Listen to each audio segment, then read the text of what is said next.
Assalamualaikum warahmatullahi wabarakatuh. Perkenalkan, nama saya Muhammad Raka Cahya Febrian dari kelas 10 MIPA 6 nomor absen 22.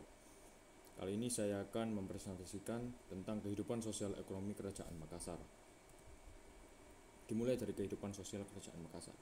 Pada awal abad ke-16, datanglah Datuk Di Bandang, ulama Islam dari Sumatera Barat. Ia menyebarkan ajaran Islam di Makassar.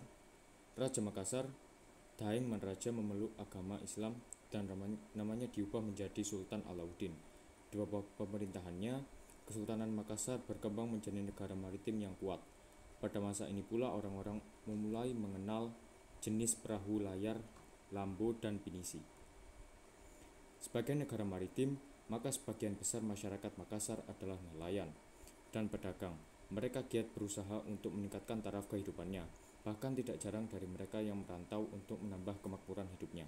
Walaupun masyarakat Makassar memiliki kebebasan untuk berusaha dalam mencapai kesejahteraan, tetapi dalam kehidupannya mereka sangat terikat dengan norma adat yang mereka anggap sakral. Norma kehidupan masyarakat Makassar diatur berdasarkan adat dan agama Islam yang disebut Pangadakang. Masyarakat Makassar juga mengenal pelapisan sosial yang terdiri dari lapisan atas yang merupakan golongan bangsawan dan keluarganya disebut dengan Anakorung atau Karaeng, sedangkan rakyat kebanyakan disebut dengan Iyo Maradaka. Dan masyarakat lapisan bawah yaitu para hamba sahaya disebut dengan golongan Ata. Dari segi kebudayaan, maka masyarakat Makassar banyak menghasilkan benda-benda yang berkaitan dengan dunia pelayaran mereka. Terkenal sebagai pembuat kapal. Jenis kapal yang dibuat oleh orang Makassar dikenal dengan nama pinisi dan lambo. Jenis kapal ini merupakan kebanggaan masyarakat Makassar dan terkenal sampai mancanegara. Selanjutnya adalah kehidupan ekonomi Kerajaan Makassar. Kerajaan Makassar merupakan kerajaan maritim dan berkembang sebagai pusat perdagangan di Indonesia bagian timur. Hal ini ditunjang oleh beberapa faktor.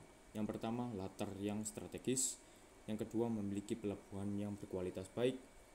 Dan faktor ketiga, jatuhnya Malaka ke tangan Portugis pada tahun 1511 yang menyebabkan banyak pedagang-pedagang pindah ke Indonesia Timur.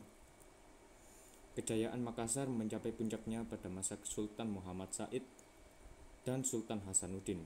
Kedua sultan ini membawa Makassar sebagai daerah dagang yang maju.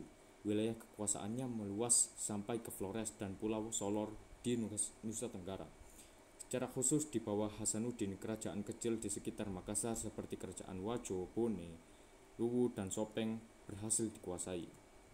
Kendati demikian, sultan yang terkenal dari kesultanan ini adalah Hasanuddin. Pada masa pemerintahannya, Kesultanan Goa Talu terlibat perang besar dengan VOC yang terkenal dengan nama Perang Makassar. Perang ini termasuk perang terbesar yang dialami VOC di abad ke-17.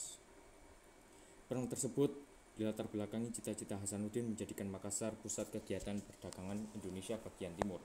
Hal ini mengancam aktivitas ekonomi Belanda. Pertama, bagi Belanda, kehadiran Kesultanan Goa Talu saja sudah mengancam lalu lintas perdagangan mereka dari Maluku ke Batavia.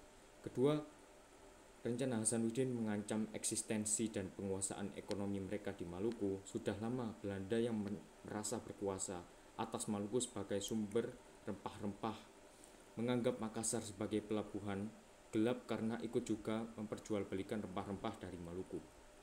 Makassar berkembang sebagai pelabuhan internasional. Banyak pedagang asing seperti Inggris, Portugis, Denmark datang berdagang di Makassar dengan tipe perahunya pinisi dan lambo. Pedagang-pedagang Makassar memegang peran penting dalam perdagangan di Nusantara. Meski akhirnya untuk itu harus terlibat perang dengan VOC. Sementara itu, untuk menjamin dan mengatur perdagangan dan pelayaran di wilayahnya, Makassar mengeluarkan undang-undang dan hukum perdagangan yang disebut Ade Alo Piloping Bancana Pabalue yang dimuat dalam buku Lontana Amana Kopa. Sekiranya demikian yang dapat saya sampaikan. Bila terdapat kesalahan, mohon dimaafkan. Sekian, terima kasih. Wassalamualaikum warahmatullahi wabarakatuh.